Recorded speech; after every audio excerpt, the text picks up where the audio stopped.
So hello there guys, and welcome back to a brand new episode of the DNF1 F1 podcast. I hope that you guys are doing well and staying safe. And another week goes by. Many days still left to go until lights out at the Bahrain Grand Prix next season. We're in the mid-80s right now. I've not really kept count, unfortunately. It's almost a little bit depressing, really, that we're not seeing our favourite F1 cars going around as we've often been used to. But I hope, in the meantime, some of the content we've been putting out for you guys has been filling that void, if you like, or at least keeping you entertained somewhat until we're back racing again in 2023. For this particular episode, I'm really glad that we've got a fantastic guest that I'm going to introduce to you now. Now, if you're watching us on YouTube, you may recognize the gentleman that we have with us. And quite frankly, there's not really much about F1 tech that this guy doesn't know. So if there's something that he doesn't know about F1 tech, it's not worth knowing, quite frankly. But we've got the brilliant Mr. Craig Scarborough here to talk to us about the 2022 F1 cars and what we've got to expect for 2023. First of all, Scarbs, thank you so much for coming on the show. Really grateful for your time. How are you doing? I'm doing really well. You was talking about the gap to the first race, and actually for me, this is that nice sort of post-season quiet period where I've got my kind of season reviews done, and I'm just kind of slowing down for Christmas and the New Year before. For me, obviously, things build up during January, so I only really have sort of December off before we're just talking about the new season and the new cars appearing. So yeah, perfect time, and thank you for inviting me onto your podcast. Yeah, I was actually going to ask, funny enough, because I imagine a lot of journalists and pundits like yourself, some say that they've still got a lot of writing and a lot of work to do over the Christmas period, despite there being no races right now. But I'm guessing, by contrast, yours is actually probably a lot more relaxing at the moment. Yeah, I mean, there's obviously everyone covers the sport in slightly different ways. I imagine your mainstream journalists are trying to find things to talk about other than the what seems to be the incessant run of award shows they're having at the moment, and picking up stories from that. For me, yeah, it is very much a sort of a quiet period. We've had the end of season test. There's nothing really happening. There's no point talking lots and lots about the new rules until January, and then we get really excited with the new cars. And before you know it, we've got the test and bang, we're straight back into a heavy season of racing. So yeah, I get to enjoy December a little bit, especially now that the last race just finished at the back end of November. It was the last couple of years when it's finished late. This felt so much more fraught than this year has. Yeah, that's very true. And I certainly don't envy F1 journalists like yourself that have to work all the way through. And it's not going to get any easier. Next year, we're going to have a record number of races on top of what we had this season. And it's going to be quite complex on how everyone's going to fit that in. But I'm sure we'll all find a way. F1 often does. If I may, Scarbs, quite often on this show, when we have special guests like yourself, we like to introduce them to the fans or get the fans to know a little bit about you through an icebreaker question. And I'm quite intrigued, someone of your expertise, what kind of answer you're going to give me. So I'm going to throw it at you and see what comes back. If I was to give you any Formula One car from history, and you didn't have to worry about learning to drive it, you're an expert, you know how this works like the back of your hand, you have a day to drive it, and you could go anywhere around the world to drive. It doesn't have to be an F1 circuit. It could be your local kart track. It could be a rally circuit, for example. What car are you driving and where are you going to drive it? That is a really tough question. It's particularly tough for me because I don't tend to have a favorite team or a favorite driver or anything like that. So I would say if I did have a favorite car, the car that I keep going back to would probably be something like the Tyrrell 019, the high nose Jean Alesi Nakajima car. I've just got a soft spot for that car because of the aerodynamics and the people that were involved with it. So I would probably choose to drive that car. And then the other reason it'd be quite difficult for me to pick where is because as much as I'm massively into the sport and I'm, I suppose you describe as a petrol head like the rest of us, I have absolutely no skill whatsoever for driving a car. So I would probably drive it somewhere like a wide open car park where I can go in more or less straight lines and just some sharp hairpins and, handbrakes, spin turns at the far end. And I think that would be enough for me. I've got no desire to try and take it around a track or show any level of prowess. I think it would just be enjoying the acceleration, the braking, and a few donuts. Do you know what? That's as pure an answer as I'd hope to receive from you, Scarbs, honestly, because, I mean, in terms of the car, obviously, I'm not too savvy when it comes to cars. I mean, this car would have been around when I was literally just growing up or a few years old. It would have been just before I started watching Formula One back in the mid-90s. So, but I can really respect the nostalgia behind that. And I think it's safe to say that considering how aggressive aero development often is in modern Formula One, I think some of the purity of the racing that used to come from some of those older generation cars is often lost, I suppose, on the modern fan base. So I'd always implore any new fans to the sport, whether they've come in the last few years or through Drive to Survive, for example, a lot of fans have come from that, definitely to look back in the F1 archives and see some of those cars, because they were very nuanced and very complex in their own way, if you don't mind me saying. And I'm probably not, I'm probably underselling it by that regard, but they really were something. Yeah, it was. I mean, I think there's lots of golden eras of. I think it seems to be one per decade of kind of just a moment in time where the cars look nice and the racing's good and all of the atmosphere and the politics is working well. And I think the turn of the 90s was very much one of those. Obviously, a year later you had the Jordan 191, which I think everyone knows as one of sort of the classic racing cars. Obviously, Newey's first Leighton House Marches came out around that time as well. I just think it's just a nice period.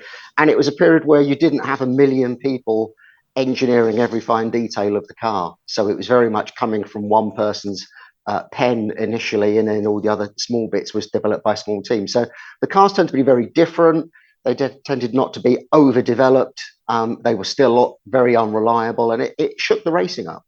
And I think that was probably the end of that era. And as you got more through the 90s, it became more and more scientific, and the teams grew and the cars all converged so much more. So, I think that for me, that was just one of the little periods. And about 10 years before, at the end of 82, going into 83, was just, for me, another one of those key moments in the sport that really shaped my interest in it, definitely.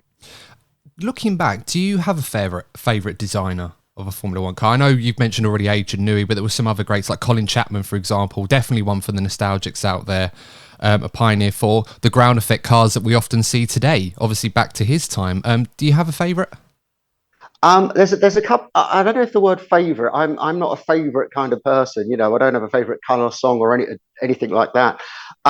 There's probably two engineers that I have a great deal of respect for, is probably the nicer way of putting it. And this isn't anything against Colin Chapman or Adrian Newey, but it's neither of those. It was a guy called John Barnard, who was the designer of the Chaparral 2K IndyCar, but more importantly, the first McLarens. And obviously, as you then know, had time at Ferrari and Arrows, Benetton, and a few other people. For me, he is the most complete designer, the biggest innovator that we've got out there, in the sense that I said it. There was also another guy that again, it's very much an old era.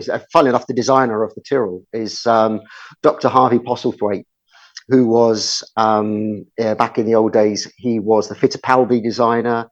He then went to ATS, to Ferrari, and back to Tyrrell, and also did the Honda project. And he was just one of those engineers that wasn't just a great designer, but just understood the bigger picture.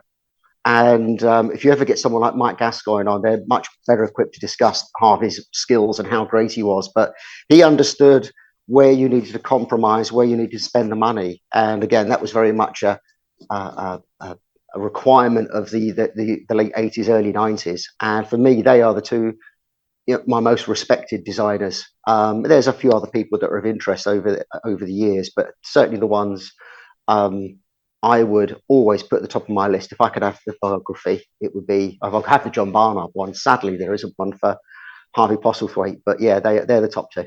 No, that's a great answer. I mean, I often find myself being a bit of a tech noob in that regards, listening to the Race Tech F1 podcast. I get a lot of great insight from Gary Anderson. You mentioned the Jordan 191.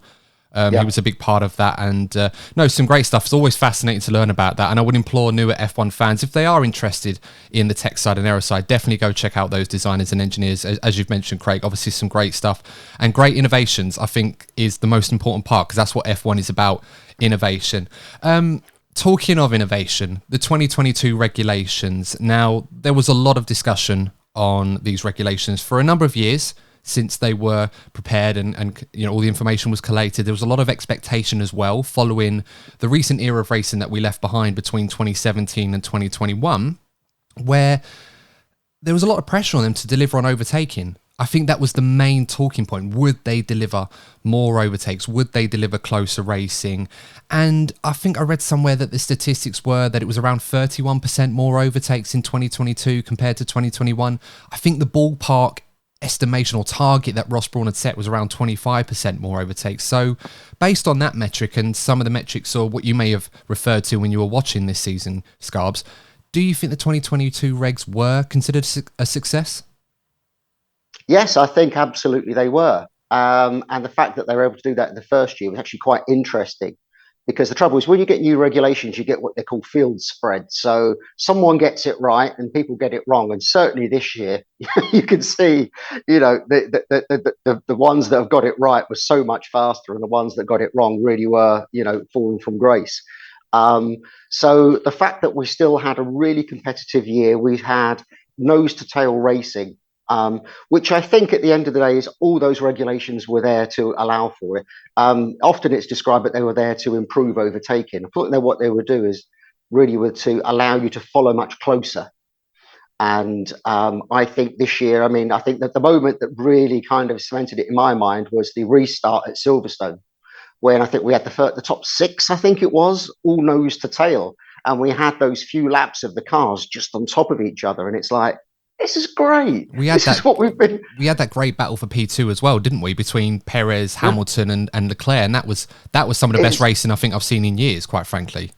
Yeah, and we had various situations like that through the year. You certainly could see that the cars could follow closer, and I think as much as we would all love lots of overtaking, I think just seeing the driver with an opportunity to overtake is almost as entertaining as the actual overtake. You could be behind someone for 5 laps and you think, they're going to get this, they're going to get this. I do think DRS have proved slightly too powerful this year. And, one of the thick talking points for next year is that they will cut those DRS zones back. But I think overall, I think the regulations delivered what they want in terms of the improved following.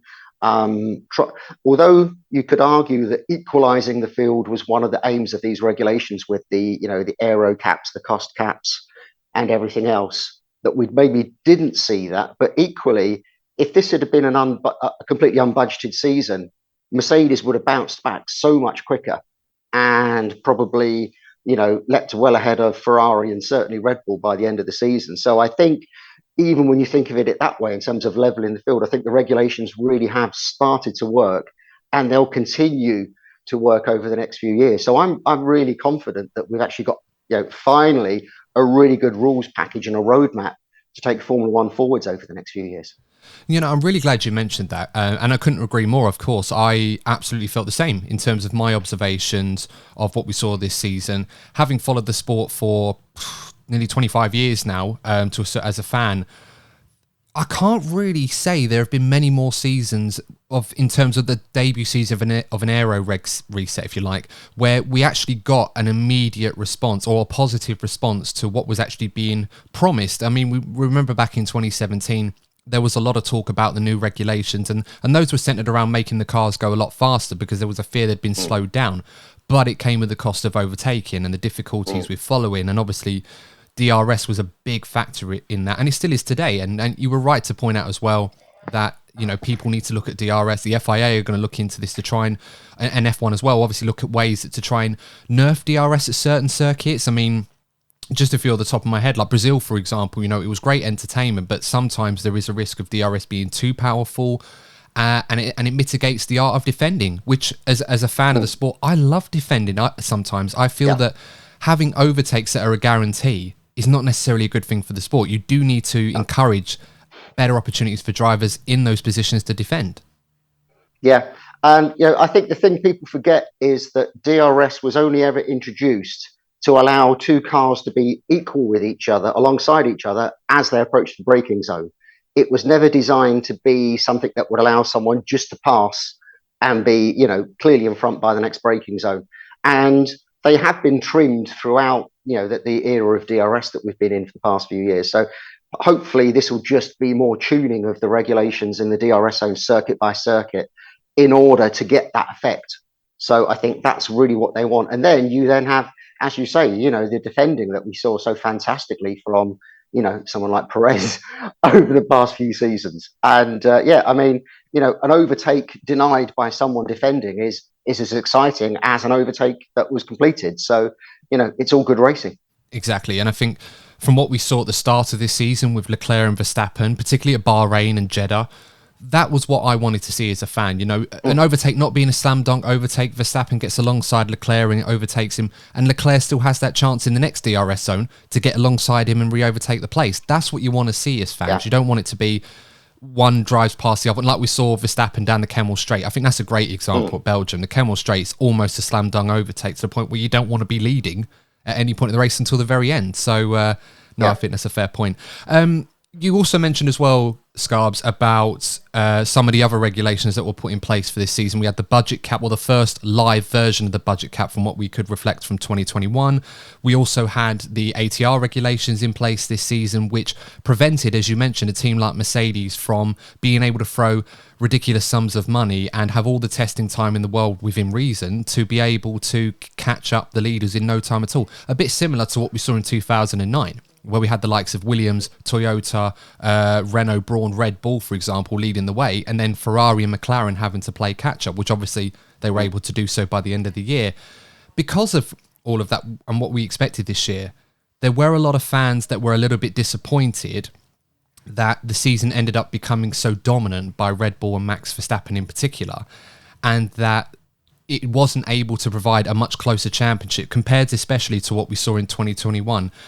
Do you think that's a fair assessment of the regulations, or do you think perhaps those that were disappointed by these new regulations perhaps need to be a little bit more patient? Because I feel it needs a bit of time before we see those ATR regs and budget caps even out the playing field or close the field spread, as you mentioned earlier. Yeah, I mean, I've seen this question go around all of the forums and the Reddits and what have you, that Red Bull were too dominant this year. But the way I see it, they weren't dominant in the way that we've seen, Mercedes, Red Bull, and Braun going back, the past, how many years is that now? Sort of 15 years, in that they would get pole by a large margin, and it was a foregone conclusion that they had pole, and they would clear off in the race. I don't think we've had that. We've had a season where pole has been very tightly contested. It was quite equal between the Ferrari, that was particularly good on a single lap, sadly not in a race. And then we had races where, Verstappen in the Red Bull had to overtake and had to use strategy to get there. There were some slam dunk races, obviously, but I think the competitive situation we had this year, I think, was much better than perhaps I would have expected, especially even as we got into the back end of the year when Mercedes were suddenly the ones challenging the Red Bulls, and obviously you were able to get that sort of crucial race and sprint victory in at the end of the year. So yeah, I think really the field spread wasn't quite as bad at the front as perhaps we expected. I think overall there was a very large spread, and it's taken a lot of teams a lot of time to recover from their early porpoising problems in particular. And I think that next year we're going to have a much tighter field, and you'll see the effect of the regulations so much more because everyone's made their big mistake. They've seen the directions other teams have taken that have been much better, and everyone will kind of converge, not necessarily on the same designs, but certainly on the same level of performance. So I think the whole thing's going to package up much tighter, and we'll see, tighter racing, more inconsistency in terms of who's going to be fastest at each track. So I'm hoping that we get a really exciting 2023. So, hold tight, and the entertainment should be delivered in next year. Yeah, absolutely. And, it's a great point that you made earlier where, we saw teams like Red Bull, Ferrari, for example. Those were the two teams leading the way, and they did a great job on their new cars. Red Bull with the RB18, Ferrari with the F175, and two different concepts completely, to the point where we had no idea what was going to be the best. And then I think it took about halfway through the season where perhaps the new technical directive that came in may have had an impact. We don't know. Ferrari certainly don't believe it did, although, I suppose we'd have to argue to the contrary just based on the results and performance after that. But Red Bull really established himself as the dominant team, later on in the season. What they'd done in the interim was phenomenal between them and the driver, whereas Ferrari, for example, made mistake after mistake after mistake. They couldn't get that race pace out of a car that was so good over one lap. Mercedes, it took them the whole season to the point where they had a car capable of winning a Grand Prix. And even then, there were certain caveats that you could apply to that. I thought the field spread wasn't that bad. If anything, it's probably as close as it's been for a long time. Newer fans to the sport probably, not to gatekeep, but they probably don't appreciate the fact that last season, or 2021, if you like, was so unique, and we had such a great battle between Red Bull and Mercedes and Hamilton and Verstappen by extension of that. This season, it was always going to be difficult to maintain that. There was always the hope, but it was always going to be down to teams that had more resources available, regardless of the budget cap, the better people in positions, the better drivers, and what the DNA from the 2021 regulations that carried over to 2022. All of that was going to play a factor. Hopefully something that 2023 might be able to mitigate a little bit more, and we might get that closer racing. Yeah, I think 23 is shaping up to be an epic year. You could have a 3, 4, potentially even 5-way fight, and I think everybody else will be in the midfield super tight behind them. So yeah, everything's looking good. Yeah, you mentioned porpoising earlier, and I think porpoising definitely was the buzzword for 2022. If you didn't know what porpoising was to start with, you certainly knew what it was by the end of the season. And there's been a lot of talk with these ground effect cars, and obviously the new technical directive that came in the summer break, which was aimed at mitigating porpoising. And obviously some people felt it was more attacking performance of teams that have found a clever loophole that wasn't necessarily in the spirit of the regulations. Not that we're going to go down that rabbit hole between the spirit of the regulations and what's written down on paper, because we'll be here all day with that one. What are your thoughts on porpoising for 2022? Were they sort of rectified or mitigated to a degree where teams have got on top of it, or do you think this is something that's going to continue to plague these cars for the rest of these regulations until 2026?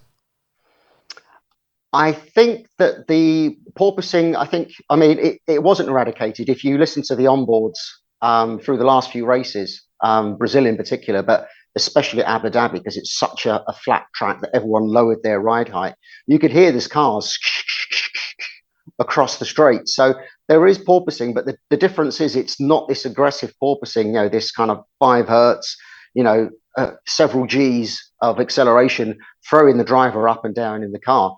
And the technical directive was basically there as a warning to the team to say, stop this dangerous level of porpoising, give up some performance, save the driver's health, or else we're going to come down on you.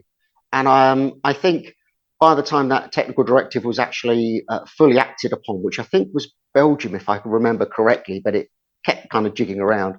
I think all of the teams had actually mitigated porpoising via their suspension, their aerodynamics, the setup of the car, and the problem had effectively gone by then. You mentioned that Ferrari maybe affected worse by that regulation. I think Ferrari were on a downward trajectory long before that regulation came in. I think the writing was on the wall that the Red Bull had improved its performance through its development and its weight reduction, and Ferrari really weren't finding that tyre life in the race that really hindered them through almost 2/3 of the season, really. By the time we got past, what was their dominant win? Austria. I think once we got past that, Ferrari never really looked, that competitive almost until Abu Dhabi, which confused all of us.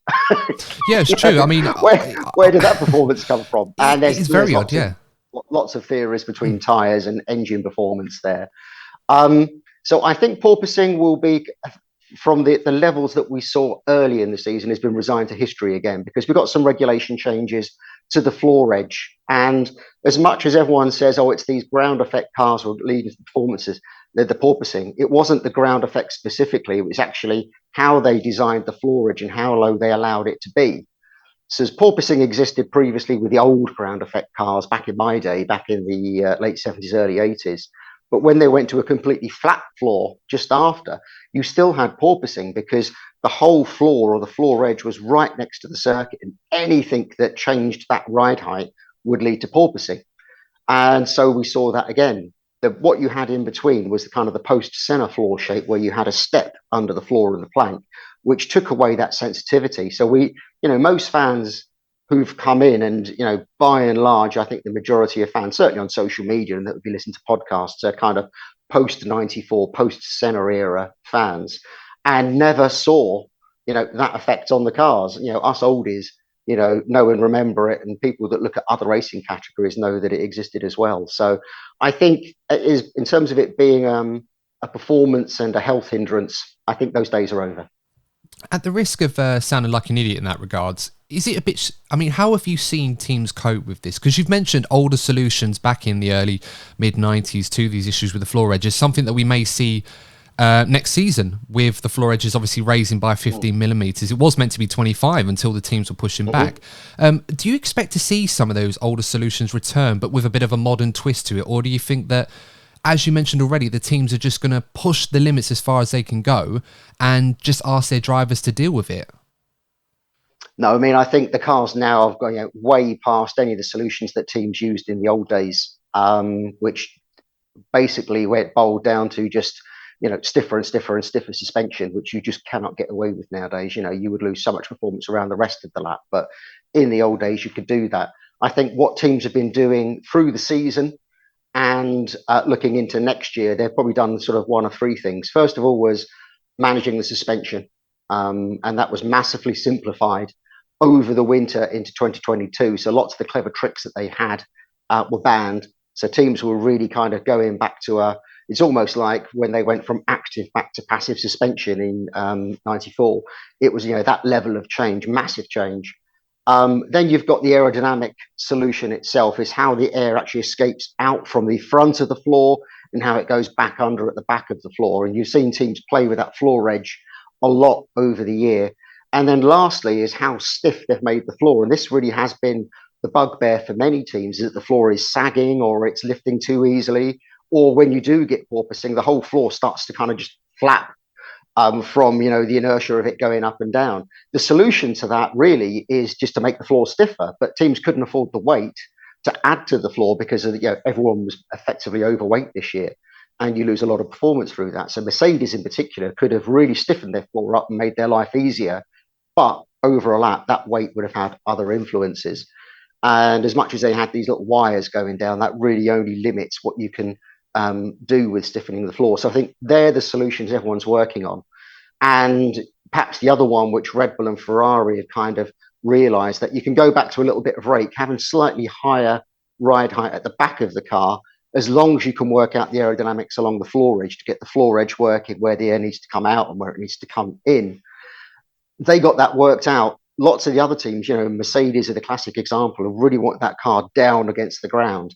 And that led to their porpoising problems. So I think you might see a lot of teams actually running with slightly more ride height in 2023 than perhaps it was envisaged when we start to look at these regulations, simply to get that consistency of performance from the floor without, losing downforce and or kicking off porpoising. That's actually quite interesting you mentioned that, because as a fan this season, one thing that I had noted, particularly with Mercedes, and as you've mentioned, this is a team that's not often used to running with a lot of rake on their car. It was more Red Bull, for example, and Ferrari over time adopted that process as well, whereas Mercedes wanted to keep as low to the ground as possible. It was quite interesting for me that there was a lot of talk with Mercedes in regards to how they could mitigate their porpoising issues, because I think of all of the teams at the start of the season, that was the one that notably had a lot of trouble. We saw in Baku, Lewis Hamilton looked like he needed a Zimmer frame to get out of his F1 car, and what sort of G-forces he was subject to. Probably us mere mortals wouldn't even want to dare think about how that must have felt whilst driving a 200 mile an hour Formula One car at the same time. It was quite interesting how there was trying to balance that, but also when people were arguing, well, if you're struggling with porpoising, why don't you just raise the ride height of your car? And Toto Wolff would often say, well, it's not as simple as that. As a tech expert, what would you say to those sorts of responses? Did you feel there was a lot of merit in Toto's response, or was it just a case of Mercedes trying to manage their drivers and the performance of their car as best as they can, but they can't go one way or the other out of fear of either really hurting their drivers or being to a point where they were nowhere in terms of performance? Yeah, I mean, that was the conundrum for them. I think sometimes Toto's comments were perhaps a little bit disingenuous. Might be the way to describe it. Yeah, your first thing is you make the driver safe. you've got to look after your driver. And a lot of the noise they were making about, the level of, porpoising they had and the impact it was having on the drivers led to TD039, the regulation that forced teams to sort out porpoising once and for all, or, suffer performance hits. But yeah, Mercedes car design was designed to be stuck like a limpet down on the track, literally dragging along the floor edge and the bottom of the car along the track. And you could see the floor flexing in order to achieve that. But that made it inconsistent, led to porpoising. And they knew that if they raised it to the levels that Ferrari or Red Bull were doing, for example, in order to take away that sensitivity, they lose all their downforce. So I think the challenge for Mercedes is to find out a way of getting that floor to work either at a higher ride height or to be less sensitive at lower ride heights. I suspect they'll go with a slightly higher ride height next year. Maybe not as much as Red Bull and Ferrari have been running, but I think that's the trade-off. And I think lots of our preconceptions of these regulations have proven not wrong, but I think certainly when I started to look at the regulations, thought of what shape the cars would need to be, I think that was probably what the teams did in the first few months of development of these cars, and realized that they could get more performance by doing something slightly more nuanced. So yeah, these cars are evolving quite rapidly at this stage, and I think we will see that through next year as everyone just gets all these little bits and pieces right on the car and suddenly finding the full performance of their package. Yeah, no, absolutely. It's a really good point. Looking at the cars as a whole from 2022, I think there was a lot of talk about the regulations and F1's extreme efforts to cut off every possible loophole that they could find to try and make sure teams didn't come up with some crazy innovations to find extra performance. Looking at what we saw in the first rendition of these new cars, probably almost every single team came up with something quite unique about them that made their cars different from each other. And instead of what I thought we might get was practically 10 different cars on the grid that were pretty much exactly the same in terms of their aero design, but just a different colour of paint. How surprised were you that we got so much innovation from these teams, from these new cars? Well, I mean, I wasn't surprised. But then again, my point of view is I read the regulations and take my judgment from there. I think a lot of people had seen the FIA show car and thought that basically was the shape you had to make a Formula One car, and it really wasn't. So as we got into that sort of pre-season phase, January into February, everyone's sort of very down on the whole rules and says, "Oh, I'm not going to look at the car launches; they're going to be boring." And then we saw the Haas and the Aston Martin, and it's like, wow, look at I think the variety maybe was even more than I expected, but I knew that these cars were all going to look different. And as you say, you had almost 10 completely different concepts up and down the grid. There was a couple that were ever so slightly similar, but really when you get to drill into them, you could see that there were some differences and how people then changed their concept. So, Aston Martin, Alfa Romeo, McLaren, lots of teams really changed their concept through the year quite considerably. Williams probably the most visually, and perhaps oddly, Mercedes changed the least, despite everyone pointing at those side pods and going, "They're the problem," when I don't think that was strictly the case. So yeah, I think we actually were given a great year in terms of variety. I think next year we may see a lot less variety, but as a result, I think you'll see a tighter pack. Was Mercedes the car that surprised you the most? Because that was the one that surprised me the most, in the fact that we ended up seeing a car that almost had no side pods on it. I think it was actually the Williams that surprised me the most. The Mercedes was quite extreme in how they adapted the car to allow for that side pod. And there was a lot about it I really didn't quite understand why they were compromising so much of the car to get that aero package. I didn't see how that worked so much better than anybody else's. But really, the Williams, when I first saw it, it was one of those things. It was either going to be these super tiny side pods where the top half was empty and had a vent out the back. And it's like, well, this is either going to be genius or it's going to be insanity. And sadly, we saw it was the latter. But full marks for doing something radical. They were able to repackage that car relatively easily. by mid-season. I think it might have been Silverstone Albon first had that package of the more conventional side pod. But yeah, the Mercedes one really was, they did everything they could to make the side pod as small as possible, but then put a big empty bump on the front of the side pods, and they compromised the fuel tank shape and the cooling package. And it's like, why have they gone so far? It's almost there was you could see that they'd maybe started to follow a direction and then almost changed their mind by adding these big sort of bulges that were at the very front of the side pod. So it really confused me, and it kind of just gave you the impression that you're not quite sure what they were looking for. And so it seems is that they're going to keep that strategy for 2023, as much as we can believe Toto's sort of comments. I think there will be some changes to the detail of it. I wonder how much else in the car was compromised in order to achieve that aero package. So maybe they might just dial it back a little bit. Yeah, I think what surprised me the most, and again, this is coming from a tech news perspective, so anyone listening out here, you can take it for what it's worth, but Mercedes, when they turned up, I looked at that car and I thought to myself, this is either going to be a game changer, which I think for a lot of people since 2014, seeing a Mercedes look so different to everyone else, was thinking, oh God, are we in for another 4 more years of Mercedes dominance? Or is this, what's this going to be? And the strangest part for me was not so much that they were off the pace. I mean, that was a surprise to everybody when they all started racing for real. It was the fact that despite all those compromises that you mentioned that they'd made in terms of really tightening that package as much as they possibly could, drag was the big problem for them. And for me, from, as I said, a tech news perspective, I just thought that was really weird that they put so much effort into making this car as compact as possible, and yet they suffered more than others from drag.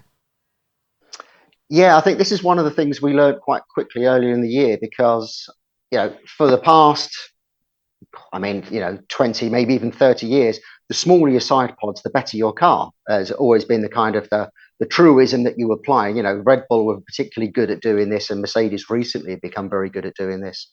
But then you add other aero solutions on the car that kind of allowed you to claw some drag back. What speaking to some of the really old aero designers that had back in the old days time to play with really mad solutions in the wind tunnels, said, well, if you actually got rid of the side pods completely, you end up with a higher drag car, because all you end up with is like a Formula Ford super narrow car with these big fat tires and nothing to flow the air around the tires. So it was obvious that Mercedes was going to carry a lot of drag. Meanwhile, Ferrari was supposed not to carry a lot of drag. But because they both got other aspects of their aero philosophy wrong, they ended up both having to run a lot of rear wing, which adds a huge amount of drag to the car and really compromises the essence of what they tried to create in the first place. So when we look into 2023, if Ferrari and Mercedes can get their concepts working the way they want and go back to a rear wing size that was what was originally envisaged for that car, they potentially could get the lap time out of their cars that they really wanted to, and be competitive with Red Bull. So there's a potential for each of those teams to make a considerable jump into next season. Yeah, no, I think that's a good point. And it really does highlight 2 teams, Mercedes and Ferrari, that went completely different ways. I mean, you couldn't get more opposites on the extremes, with one team having virtually no side pods versus another team that had pretty much bathtubs for side pods, but they worked, and I'm not going to lie, they were fantastic. I know I'm a little bit biased being a Ferrari fan, but they looked amazing. And it was a fast car as well. So it did have its ailments and its faults, of course, and that's something they'll want to address. It was just quite remarkable that they just ended up with somewhat similar issues despite having 2 different extremes, and obviously how they had to compensate for that. One team, of course, Scarbs, that didn't have this issue and were very unique in what they did, but it made it work to the degree of so much success, was Red Bull. And I mean, for you, what was it about the Red Bull that made it so good? Because I think for me, it was the fact that Red Bull still had that DNA of being a very handy car, had great mechanical grip. It was very efficient in its aero package, and it was so fast in a straight line. And this was a strength that Red Bull is not often associated for. No, it hasn't been. And if you think over the recent years, with the Renault engine packages and the early Honda packages, they didn't have that engine performance to allow them to, be super fast on the straights. And Red Bulls have historically always been fantastic in the corners and kind of they make their downforce quite efficiently. So sometimes that, offsets their straight performance. I think this year, I think what you saw was, as you say, the complete package was there. They really lost nothing in the mechanical package of the car through the regulation change. The Honda engine now is as good as every other engine out there in many, many ways. But I think the key thing is that Red Bull had found a way to get that underfloor working, and without it risking porpoising. So it was always designed to run at a slightly higher ride height. Now, I don't think that's got anything to do with Adrian having preconceived ideas to rectify it against porpoising. I think that was almost a happy coincidence. But he's always wanted to maximize the expansion of the diffuser underneath the car, the big ground effect tunnels, be it this year or the smaller diffusers last year. And he got that working. And when you get the floor working, you don't have to run as much wing. And when you don't have to have as much wing, then you get the downforce from the floor in the corners and the lack of drag from the wings, smaller wings, on the straights. So they had the perfect package. The only thing that really let them down was some fuel-related issues in the first race and the fact that they were overweight. And they cut some of that weight out through the year, and that really allowed them to get back on top of Ferrari, certainly helped them in the races with tyre management, which again, and I think, as much as you can have a lot of criticism of Verstappen as a driver for lots of reasons, and again, we won't go into it, but I think something that's been clear from his driving this year is how he's managed the tyres with the team and how they've worked out the strategy around that. And they've really got that so right so many times. A couple of times they messed up, but not as many times as their rivals, in particular Ferrari. And I think as a result, you had a really handy car that maybe wasn't quite so quick in qualifying, but was a fantastic race car. And, you saw that, in Verstappen's hands so much. And it was very much, that race operation of the car that really brought the championship to them as much as, the initial design of it. So it was just hit all of that sweet spots, and it wasn't too draggy or too downforcey compared with its rivals. Yeah, I absolutely right. And I'm looking back on this season, I could probably only think of two races at the top of my head where Red Bull kind of went a bit wrong in terms of how they set the car up to manage their tyres, that being Austria, obviously, and they nearly won that race, of course, and the Brazilian Grand Prix as well. So it's quite interesting to see how that worked out for them and how good that car really was, especially when, as you mentioned, they reduced the weight. They managed to shake off some of those winter pounds, if you like, and they were a formidable force. In terms of Max Verstappen, because I'm glad you brought him up, and in terms of tyre management, we're talking about a guy here who seemingly has almost zero faults, except for one or two in terms of wheel-to-wheel racing with one or two drivers in particular that we're not going to go into. Is it fair to say that Max Verstappen's tyre management skills are underrated? Because for me, I think it's something that we haven't had fans or pundits or broadcasters even talk about very often until this season in particular, almost to the point where we're actually surprised that he's so good at managing the tyres. Yeah, I mean, I think it is interesting, and I think you're right. He has been underrated for that, but I think a lot of drivers are. I mean, I think it is one of Lewis Hamilton's almost most outstanding skills. Contrary to his radio signals. Working the tyres out. I know he has arguments with the team and stuff, but when you think about someone that's good with tyres, you tend to think of someone like Sergio Perez, who can just eke out the tyres. Something that he learned with his engineers back at Force India, is very much was their strategy. It remains so even to this day as Aston Martin. But yeah, I think the way that Verstappen can find lap time, and understand that, where he has to go more careful, whether it's on corner entry, corner exit, high speed, low speed corners, that really has been, one of the sort of the things that you really saw the team work upon this year. And, again, I think the car helped because the car had so much straight line performance that he could compromise cornering performance for tyre management. And of course, that's the one thing Ferrari couldn't do because all they had was cornering performance. And if they give that up in the race, they haven't got the straight line speed to carry them through. So they kind of were snookered as the season progressed. And eventually you saw the Mercedes, while it looked great in the race, I don't think they'd found that much more pace in the car but their race management for both of their drivers. And again, I think we can start to bring George Russell into the equation of drivers that are very well versed in looking after the tyres and understanding strategy. That's really what brought Mercedes back in at the back end of the year, because they really often weren't there for qualifying and they weren't there at the start of the race, but they were able to manage their tyres through the race so much better.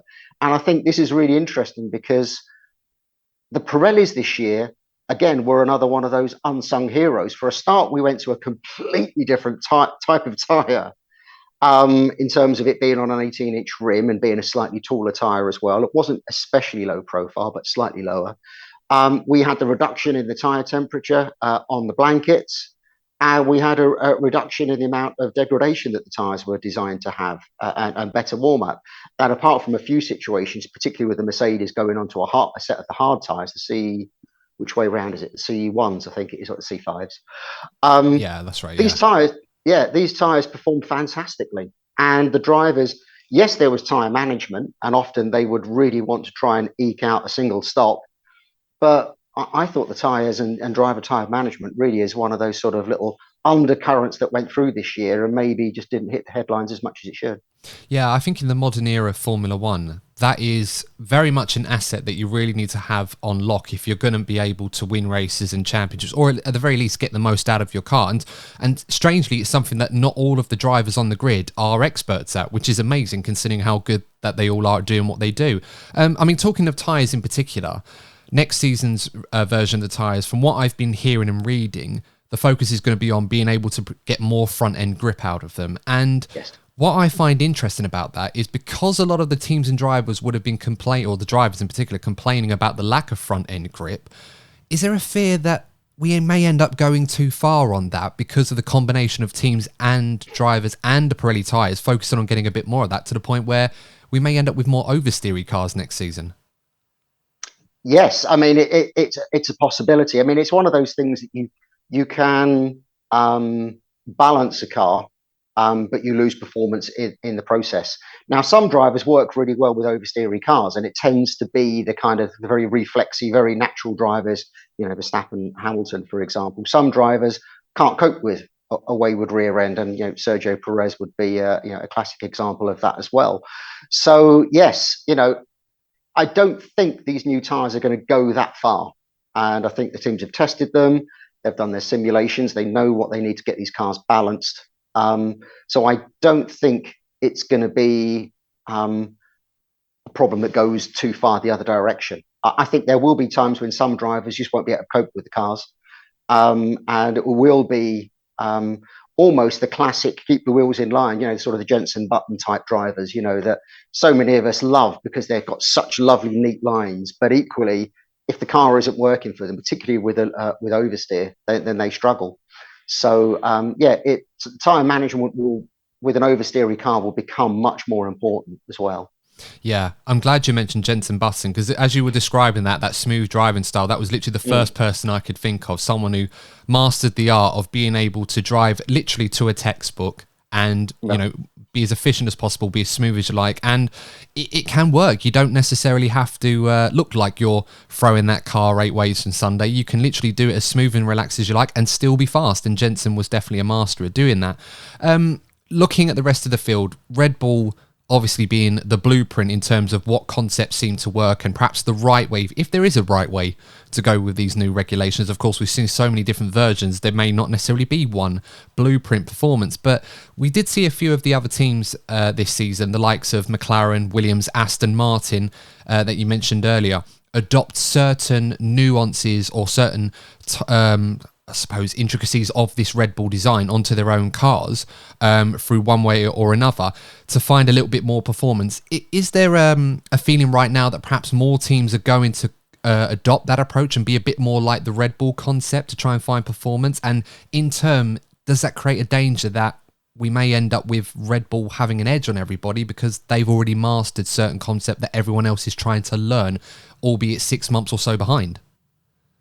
Yeah, I mean, I think we did see by the time we got to the end of the year, I would have said the majority of cars had what you may describe as a Red Bull shaped car, which you're talking in brilliant terms of how the side pod works. Now, there are various sort of nuanced differences between some of them, but you saw Aston Martin, Williams, and Alfa Romeo all go that direction.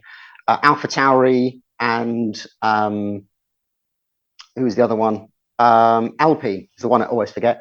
Were kind of there straight away. And I think all of them are kind of chasing the same sort of philosophy in terms of the slope side pod and getting an undercut working and getting the front undercut sorted out. I think there will be a lot of teams going that direction.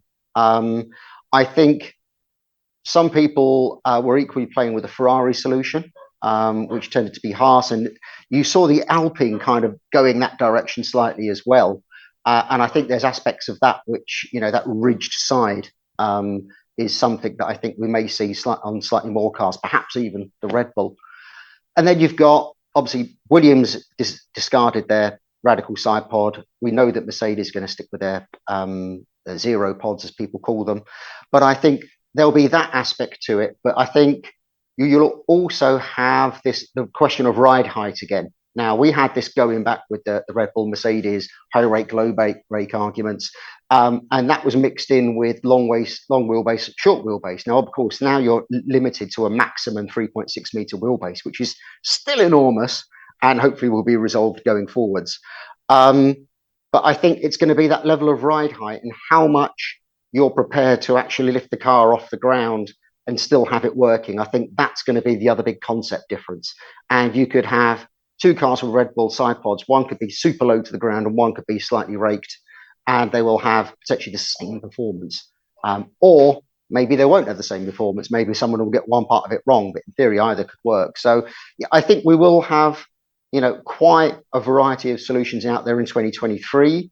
I think as we get maybe towards 25, I wouldn't be surprised if a lot of the cars were fairly similar, but that tends to be what happens within the regulations. But by then, I mean, if everyone's got the same solution and all getting the cars working as well, we're going to have 20 equally performant cars, which is great, isn't it? Maybe not for me on the technical side, but so I think that's working. Then your question about Red Bull and baked-in performance advantage. Well, yes, there is that. I mean, there's no question that was the best car out there, despite, Ferrari and eventually Mercedes sort of, biting at their heels a little. It was the best all-round package for every racetrack, it seemed. But they've got one drawback, haven't they? They've got their restriction on aero testing for winning the championship and the reduction in that as well for the budget infringement. So big issue for them is that they're going to have to use less wind tunnel and CFD time to develop next year's car and the 2024 car as well, because that is a period in which they will be reducing wind tunnel time on the current car and be looking at the next year car. So they've got a big balancing act to carry out with much less wind tunnel time than anybody else. So, and with Ferrari coming second in the championship, that means that Mercedes have got a lot more aero testing time than the pair of them. So all of a sudden you see these new regulations have really kind of thrown up some curveballs at us. And it's like, wow, what is going to be the impact of this? There will be an aero impact for Red Bull. There is no question. Whether it comes a bit in this season, a bit in next season, or a lot this year, or a lot the year after, who knows? But you can see that they will lose out slightly to their rivals. And that just means that the top three should be closer than ever next year. Yeah, no, I'm glad you mentioned that, because that was actually one of my questions. I was going to ask about how that would affect Red Bull. And I think I remember when I was trying to work this out myself, because it was the C coefficient of available aero tests, in terms of wind tunnel time and CFD runs that they could do. I think it was as much as they lost, obviously, 10%, but it was a bit less than that because of the C coefficient. It was more 12% less than Ferrari for next year, 17 less than Mercedes, give or take, somewhere along those lines. I think a lot of people that heard those stories, and obviously that would bring a level of excitement that the top team, by virtue of their own wrongdoing by spending a bit too much money in the cost cap, are going to be pegged back a bit in terms of aero development. And with these new cars, that could be quite important, as you said, that this could be a set of regulations where, because they might be a little bit too prescriptive, and we'll get into that a little bit later on, it may create an opportunity for these teams to close up to a point where we may get to the ultimate solution a lot faster as a collective and produce closer racing. I think what fans are probably asking right now is, how will that look on the stopwatch? Is there going to be a set amount of time delta deficit that Red Bull are going to suffer, not just for 2023, but also 2024, as you rightly mentioned, because this punishment affects them from like to October this year, just gone to October next year. That's going to affect 2 cars. What kind of lap time deficit do you think we might be seeing from Red Bull? Oh, I mean, that really, I mean, it's impossible to say. Cars gain, 2 or 3 tenths through a year just on aero development alone. So with slightly less, it could be a tenth or so. But then there's different ways of, when you've got a restriction, you have different ways of working. And as much as there is a budget cap on the operation of the team, there is ways that you can invest money into equipment that could actually mitigate some of that. All the top teams have a different way of working in the wind tunnel with some slightly mechanized systems compared with the lesser teams. Because they've invested more money in it. So they'll always have that another kind of baked in advantage over a team that's been perennially underfunded. But yeah, I mean, I think it will. You'll certainly hear Christian Horner moaning about it at the back end of this year. I mean, it will be a conversation point that he will love to bring up with people and go, well, we lost this weekend, but we can't add time to the car anymore. We've run out of wind tunnel time or something. So yeah, it will be something that will be noticeable. Whether it's enough to tumble them from a definite championship win to a definite second position, I think there's too many other variables in that argument to be sure. But it certainly will handicap them through the next 2 years. Yeah, no, that's a really good point. And of course, it's monitored over 12 separate periods. So, the amount that they lose, it will be consistent throughout the year. And, unfortunately, because of this cost cap punishment that they've received, we're never really going to know what the true performance of this Red Bull could be over the next few years. And we won't know how much they've really lost in real time, because we won't know what that perfect solution would have been, assuming that they win next year's championship as well, which obviously would create the normal deficits that we expect. So it's going to be quite interesting to see how that plays out. I know Mattia Binotto and Andy Green at Aston Martin mentioned it could be just a tenth or two here, maybe not even that much, because of how complex these cars can be when it comes to the aero side of things.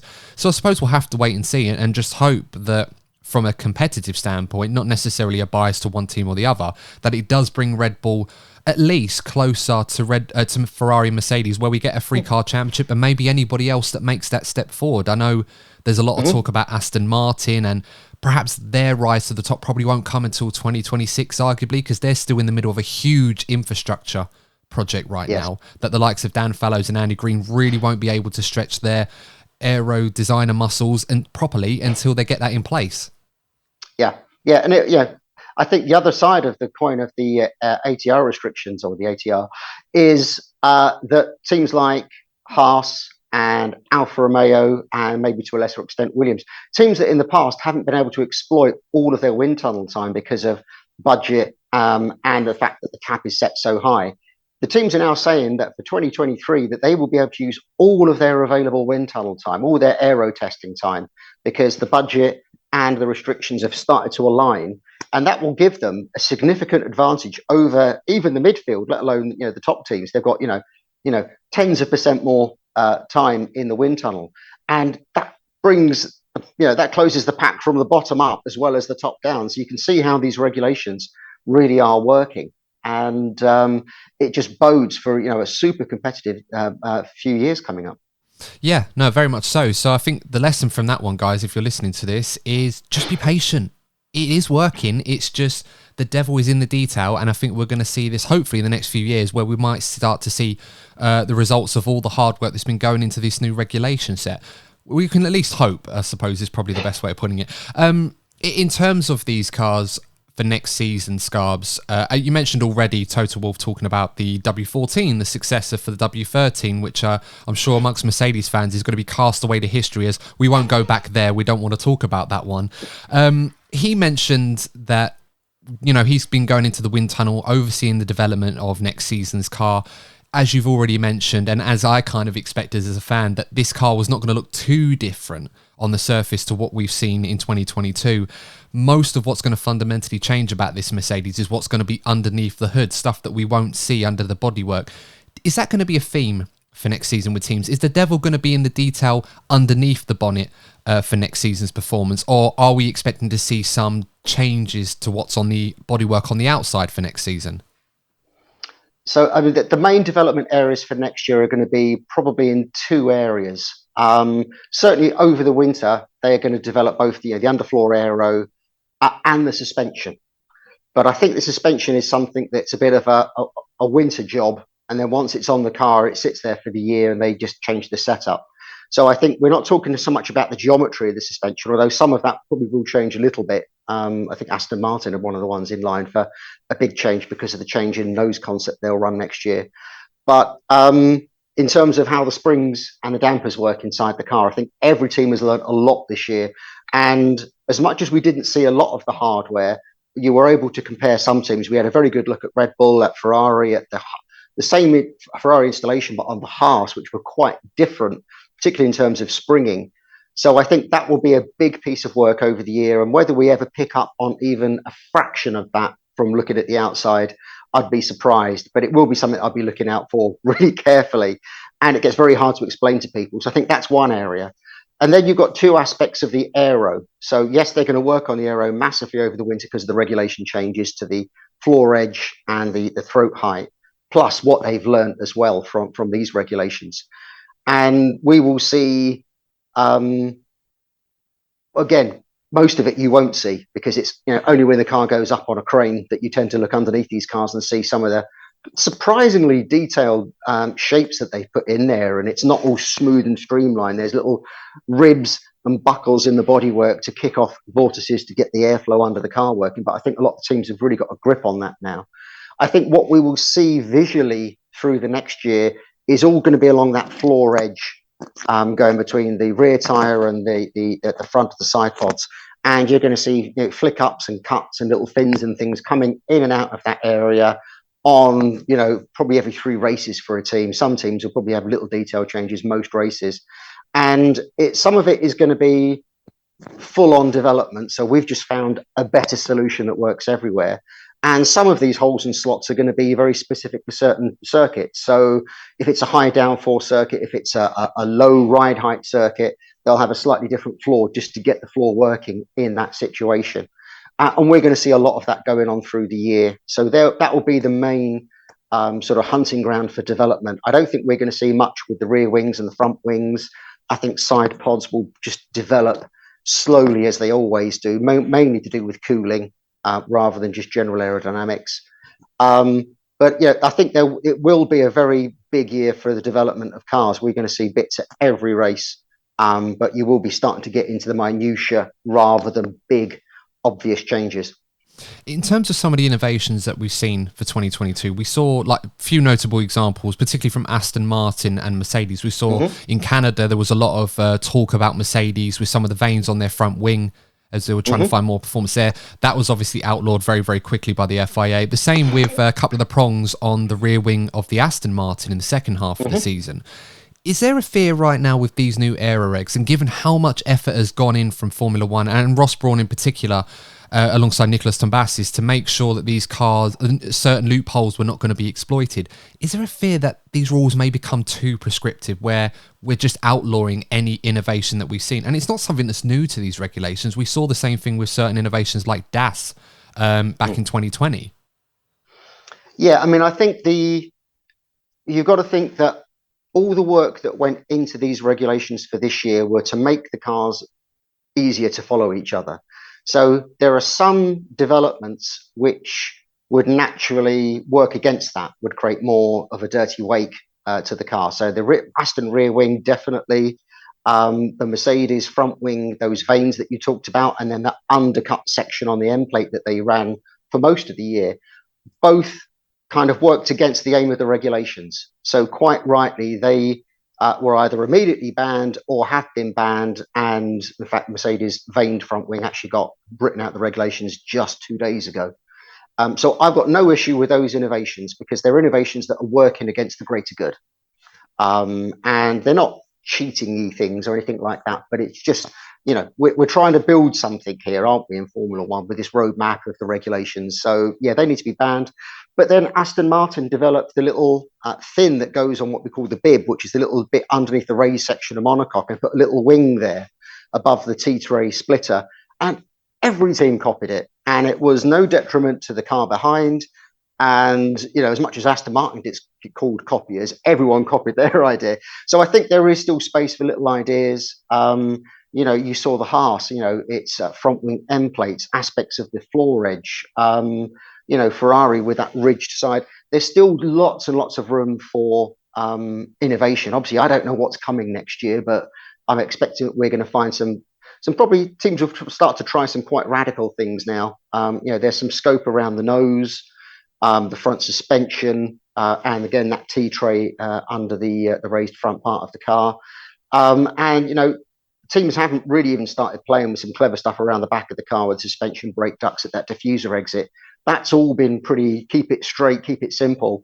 So there is lots of areas, and naturally everyone will start to look a bit the same, and we'll start to look more and more at the details. But there's still plenty of scope within these regulations for something that none of us have expected. So I think there is still potential for us to reach, either the first race or testing, and someone suddenly update their car with something that we just never expected to happen. And we had a lot of that this year, and I think that's great. And I think as a fan of the sport, and I'm sure as a tech expert like yourself, you probably enjoy this even more so, is the fact that there's not one team that every single other team looks at and think, right, that's the blueprint. We need to take this. We need to take this, put on a car. Literally every single team on the grid, whether it's Red Bull or Williams, just to put two opposite ends of the Constructors' Championship as an example, there's always value in every single one. I mean, I often reminisce about 2012, the season where Ferrari started the season with a bit of a dog of a car. Fernando Alonso somehow won the early Malaysian Grand Prix despite Sergio Perez so impressively in the Sauber. Ferrari saw how good that Sauber was at the rear of the car, pretty much almost copied the rear end of a customer team of theirs at the time, and it nearly won Fernando Alonso a championship that season because of how good it was. It just goes to show that there is value in every single car on this grid. There is. I mean, I post about as many updates as I can possibly do on social media, and sometimes I'll pick out something on a slow car. Everyone loves to hate the Haas team at the moment. I don't know why. I'll post a picture and everyone will go, well, it doesn't matter, it's a slow car. And it's like, well, no, but that on a good car might be a really good solution. So you can't be snobby about who you copy from, because there's good ideas up and down the grid. Just because the whole package isn't working isn't because it's necessarily a bad design. There's lots of factors that make a car fast or slow up and down the grid. So you've always got to keep an open mind and look at someone's solution and think, would that work for us? Is it useful? I think the teams do spend a lot of time looking at everybody else's. So in fact, I know they do because they tell me so. But yeah, they spend a lot of time looking at everyone else's car. Well, I mean, we've seen some crazy innovations over the years. I mean, I could name a few off the top of my head, but the one that always comes to mind was back in, I think it was 1998, where they had the other wings that looked like something out of Star Wars on top of their wing mirrors or something crazy like that. Tyrrell X wings, and everyone copied them. Yes, I think it was Ferrari and Jordan. I think they really took liberties with that one, where it got outlawed, didn't it? It did, and for me, there's different types of innovations, and there's ones which are just silly, like those ones. The X-wings, the wing that was in front of the driver at Monaco in 2000, I think it might have been. There's some that are just silly. There are some that are obvious, just pushing the rules, almost like in your face, and it's like, I don't like those sort of things. Flexing bodywork is an example of that. It's just stretching the rules. But then you have what I would call true innovation, where it's just someone comes up with a really good idea that many people can copy. Sometimes it's hard. So I think the F-duct does just about fall into that category. It's like, well, it is genius. Let's be honest. It's not. It had to be bad, but it was a proper piece of innovation. The high nose of the cars, the Coke bottle shape, all those different things. You've got some real true innovations that can last seasons and work on everyone's car. To me, that's the stuff I get excited about, rather than people really just being cheeky with the regulations. I really loved the F-duct design. I mean, it was something McLaren originally brought in, and then Ferrari and Fernando Alonso took liberties at that Spanish Grand Prix where he was pretty much driving one-handed around the old layout. And at that point they said, yeah, we've got to outlaw this, otherwise someone's going to have a crash. But what you can learn from that is certain innovations that are born as a result of that, like DRS, for example, which came as a result of that. That's right, yeah. So you can always look for the positives in that. Just sort of thinking about, certain regulations going forward. We've also talked about some of the other changes that are coming in, such as the strengthening of the roll bar following Joe's crash in Silverstone, and the area of the mirrors being increased as well, the surface area. That's right, yeah. How is that going to be? How's that going to affect the drivers? I'm assuming that's obviously a positive step for safety. It just, when I heard of these being introduced, it just made me a bit concerned that what we currently have right now is not quite up to co in terms of safety. Well, I think the thing with safety is, from my point of view, you can never be safe enough. I had an argument with a famous ex-racing driver online where he says, "Oh, the cars are safe enough." They can never be safe enough. There can always be something you can do to improve the safety. And, the roll structure, for example, we've had no issues with roll structures for many years. We've seen some pretty amazing accidents, and that they've passed it. But when you do see a different type of accident, then you suddenly realize, well, actually, there is an aspect of this we haven't thought of. Let's correct that area. And that's how the FIA work. I mean, they've actually got a complete department of engineers working on safety across all sports constantly. And this year we had tons of safety updates on the cars. Most of them went completely unnoticed and unspoken about. So for next year, the improvement to the roll structure, which again was all very sensible stuff. And it's just about making sure that that structure is not just strong, but actually is attached to the car in a way that is strong as well, because the way they're tested is slightly different to how you actually have an accident. So that's all perfectly good for me. I had no issue with that at all. It may be difficult for some teams because they may have to change their monocoque design, which means they need potentially a completely new monocoque, which obviously is a big cost, and everyone was hoping to carry them over. But so be it. I've got no issue with that. The larger mirrors, I don't have anything against it. I just wonder how better these larger mirror pods are going to be. From the fact that the driver looking behind. I mean, because you've got rear wings and tires and bodywork and vibration, just having a larger mirror doesn't mean you get to see more of what's behind. You just see more of your own car. But I don't know what the feedback has been on the test that they did back at Hungary, I think it was, with those larger mirrors. So, yeah, that's good. And then even for next year, there's loads of under the hood safety changes. One of them that actually has a bigger impact than most people would imagine is that the cockpit area now cannot have any other equipment inside it apart from, obviously, the driver, the seat, the pedals, the fire extinguisher. So previously, you had loads of electronic boxes. You will often hear about drivers complaining about heat in the cockpit.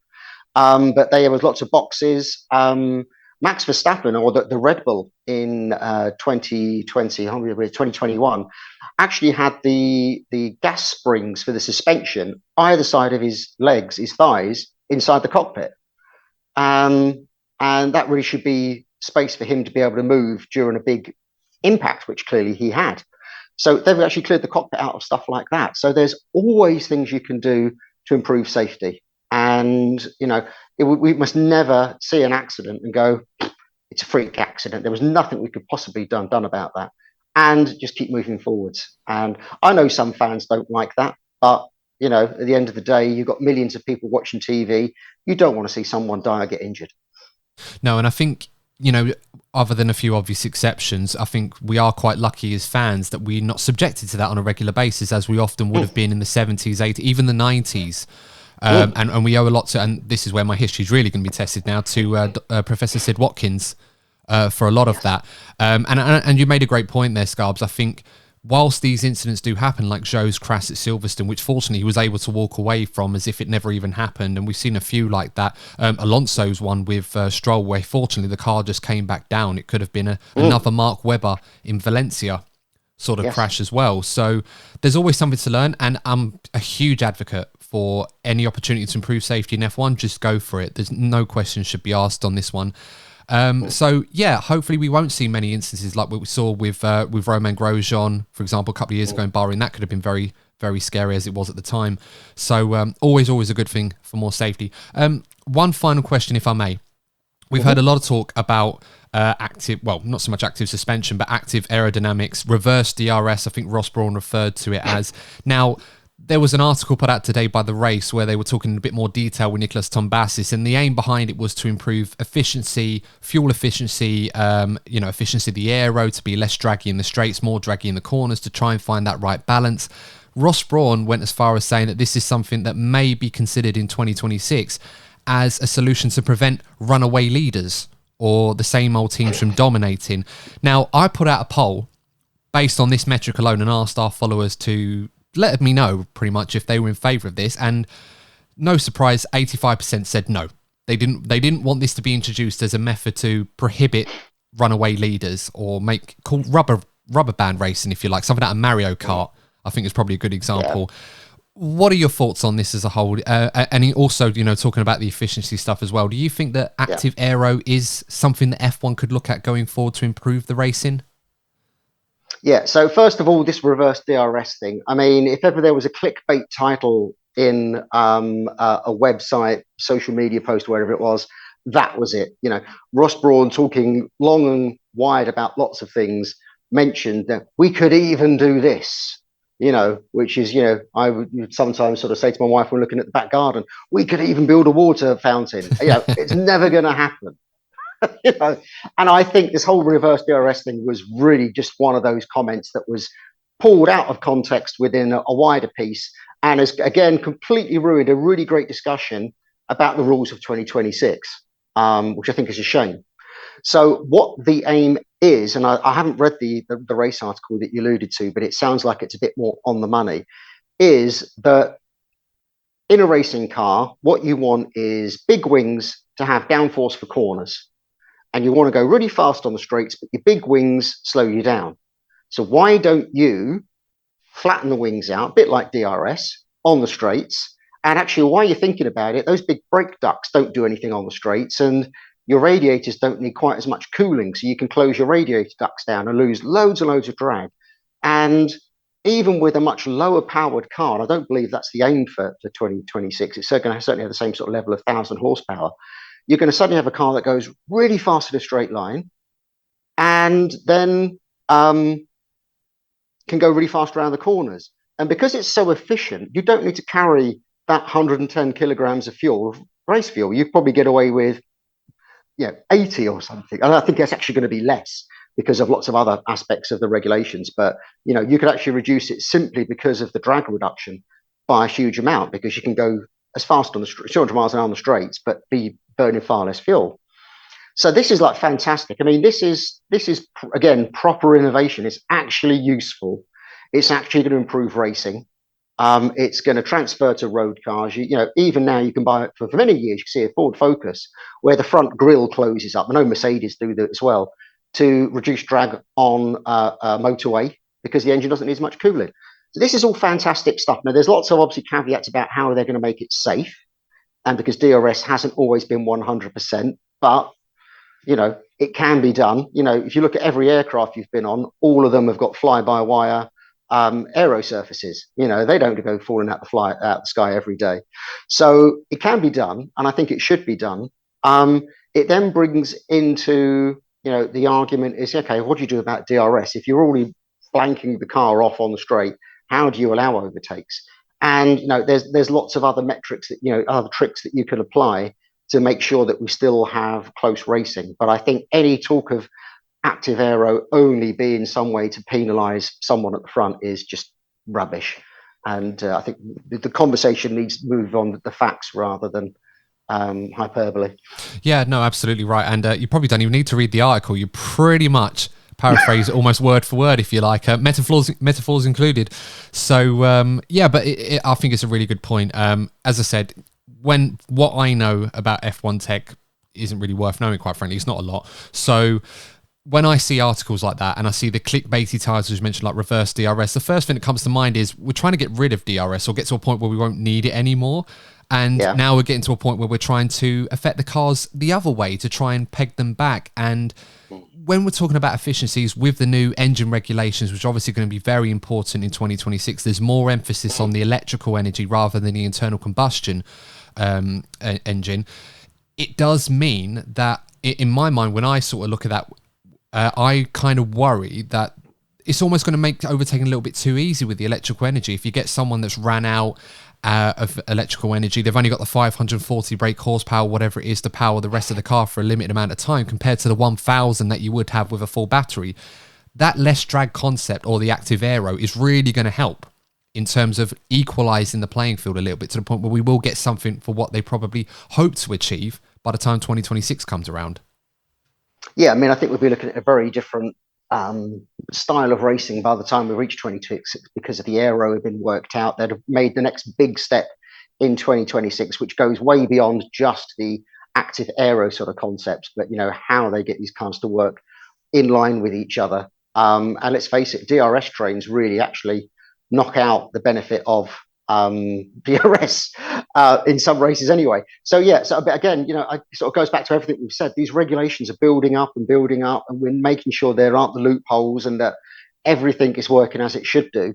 So for 2026, with these new power units and all the other reg changes, you know, lighter cars, shorter cars, super efficient cars, much less fuel, the same power, same lap times, you know, it should be great. So I think we should try and avoid bashing F1 unnecessarily in the build up to that period, because I think it could actually be that, you know, that sort of hurdle when we get back to some nice pure racing, which is what everyone's asked for, you know, since the sort of the mid 90s. Yeah, absolutely. And I think in terms of DRS trains, I think the solution is simple: just stop Fernando Alonso leading the train, and then we'll be all right, because he's amazing at being able to do that. But no, I love the sound of that. You know, lighter cars as well. I think that's something fans have wanted for years, but with electrical energy improving and technology improving in that, there was always a fear that that was never going to happen, or at least what we saw in the past was something to remember rather than look forward to. Scarbs, I'm really excited about the new regulations coming in. I'm excited about Formula One going forward. I think speaking to you has kind of reaffirmed that for me. I hope that our listeners or viewers, if they're watching this on YouTube, agree with me. Guys, let me know your thoughts on what we've been talking about in the comments below. What are you looking forward in terms of 2023 and 2026 as well? Of course, we've got a bit of an insight there. Scarbs, thank you so much for coming on. For the benefit of our followers who haven't heard of you in the off chance, and not sure how they wouldn't have done, or read your or seen your great work, where can they find you for more great insight from yourself? So probably the first place to go, if you're still on it, is Twitter, and that is @Scarbstech. But I'm also on Instagram with the same tag. Looking at all the other sort of social platforms as well. If you are an F1 TV subscriber, you can catch me on Tech Talk. And equally, if you Google Scarbs F1, you'll find me all over YouTube and the internet. If you've got a question, just pop me on social media. I'm always around. Yeah, and I can definitely, back that up and say, yeah, you've been very, very grateful for your time, and obviously very helpful at answering any questions that myself and many other F1 fans have had. You're very active on social media, so that's always a good place to go. But of course, guys, if you have enjoyed this episode, you know what to do. You can support us by leaving us a like on the video and subscribing to the channel if you are new. Please don't forget, if you are listening to us on your favourite podcasting platform, you can leave us a 5-star review. If you do, we will reward you by giving you a shout out on the next episode. But until then, guys, thank you so much for tuning in. Please stay safe. We'll see you next time for another episode of the DNF1 F1 podcast. And as always, remember one thing: if you're not first, you're probably DNF1. Take care.